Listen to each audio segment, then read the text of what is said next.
जैसे कि आपने अपने कार्यकाल में पहले भी कई विकास कार्य कराए हैं और अब थोड़ी-सी विकास कार्यों की जो रफ्तार है वो धीमी पड़ रही है, क्या कारण है इसका? निश्चित रूप से पहली वाली सरकारों में और अब इसमें बहुत बड़ा अंतर है। ये एरोग्रेट टाइप की सरकार है। इनको डेवलपमेंट से कोई लेना देना नहीं है। लोगों को ये गुमराह कर रहे हैं और यही नहीं, ये जिस प्रकार के हर बात पे झूठ बोल करके श्रेय लेना चाहते हैं, उन्हीं कारणों से फंड की व्यवस्था ना करना, बीजेपी का एमएलए है इसलिए वहाँ विकास कार्य ना हो सके, हर कार्यों को रोकने का प्रयास किया जा रहा है, जिसकी वजह से क्षेत्र में विकास काम करने में देरी आ रही है। ऐसा मेरे जैसा कि अभी कई अंडरपास जो कि आपने नितिन गडकरी जी से बात करके भी आपने पास करवाया, वो सारे काम किए। तो ये तो ठीक है, आपकी सरकार केंद्र में है तो काम हो जाते हैं। तो क्या कारण रहा है कि कई फाइलें हैं, जैसे कि आपने अभी बताया कि कई काम ऐसे थे जिनमें से भी कुछ काम आप बताएंगे कि जिनकी फाइलें रुकी हुई हैं? मैं सारी विधानसभा की डेवलपमेंट की पूरी फाइलें रुकी हैं। अनऑथराइज कॉलोनीज के नाम से 1 रुपये का बजट नहीं दिया जा रहा है। और यही नहीं, केजरीवाल साहब ने जो मुख्यमंत्री सड़क योजना के तहत अपने विधायकों को फंड दे रहा है, उन फंडों को भी रोकने का प्रयास किया है। जिस प्रकार की आपने देखा होगा, सिरपुर मोड़ से लेकर दिल्ली पुलिस वाली रोड की कितनी बुरी हालत है, ये उन्हीं कारणों से फंड की उपलब्धता न होने की वजह से ये काम नहीं हो पा रहा। अच्छा, आपकी विधानसभा में लगभग कितने केजरीवाल जी ने कितने मोहल्ला क्लिनिक खुलवाए होंगे और उनकी क्या दुर्दशा है या क्या हालत है?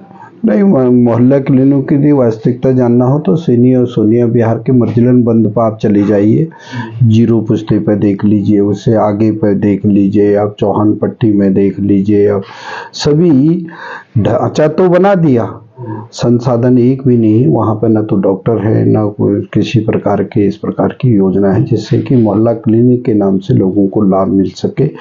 वो कोई काम केजरीवाल जी ने नहीं किया। अच्छा, ये जो सीवर हैं ये जल बोर्ड के अंतर्गत आते हैं। सीवरों का भी कई जगह पर जो है पानी ओवरफ्लो हो जाता है, उसकी कोई सुनवाई नहीं हो रही है। कई जगह जो है उनकी पाइपलाइन बदली जानी है, नई पाइपें पड़नी है और वो भी काम रुके हुए हैं। देखिए, पिछले दिनों के अंतर्गत आपने देखा होगा श्री राम कॉलोनी और सोनिया विहार दोनों का 82 करोड़ रुपए का फंड अलॉटमेंट हो गया था और दुर्भाग्यवश मनीष सिसोदिया जेल चले गए। उसकी वजह से उस फाइल को इन्होंने विड्रॉ कर लिया, जिसकी वजह से न तो श्री राम कॉलोनी में सीवर की लाइन डाली जा रही है, न सोनिया विहार में, न सोनिया विहार के इर्द गिर्द के गाँव में डाली जा रही है। जबकि एसटीपी प्लांट चालू हो गए हैं, एसटीपी प्लांट लगा दिए गए हैं। अब उस फाइल को रोक करके केंद्र सरकार की अमृत योजना से, अमृत सेकंड के नाम से उस योजना में वो फाइल भेजी गई है और हमने ऊपर भी बात की है केंद्र में।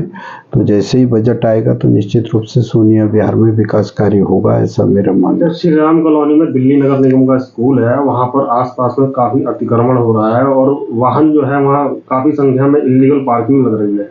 उसके मद्देनजर वहाँ की जो जनता है, अभिभावक है स्कूल में जो आते जाते हैं, वही परेशान है और आपने पत्र लिखा है, क्या कहना चाहेंगे? निश्चित रूप से पत्र लिखना लोगों का, एक तो सबसे बड़ी दिक्कत क्या है कि श्री राम कॉलोनी के अंदर जो लोग रहते हैं वो वोट के लिए तो जागरूक हैं।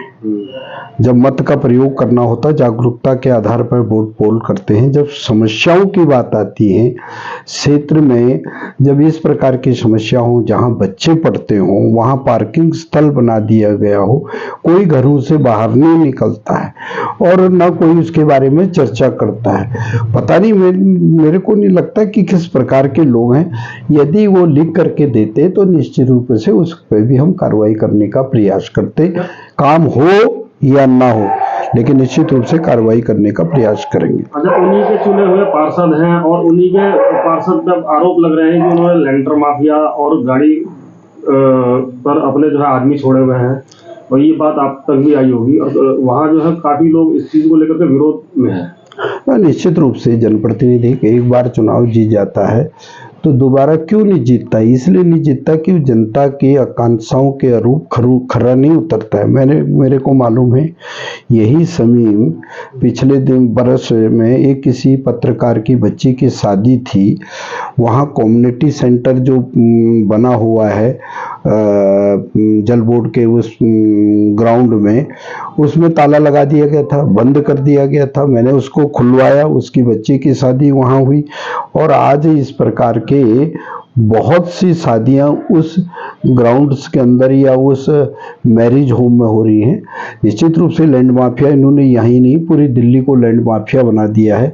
इनके पार्षदों का एक ही उद्देश्य रह गया है कि हम जिस प्रकार से पैसा दे करके टिकट लेके आए हैं, पहले उसकी वसूली की जाएगी। ये वसूली कर रहे हैं। श्री राम कॉलोनी कोई इनके एमसीडी की जमीन पर नहीं बसी है, वो डीडीए की लैंड पे है। इनका क्या, इनका फरिश्ता भी उनसे पैसा वसूल नहीं कर सकता है। लेकिन जब जनता ही जागरूक नहीं होगी तो लैंड माफिया और पार्षद माफियाओं का तो इसी प्रकार का आतंक रहेगा।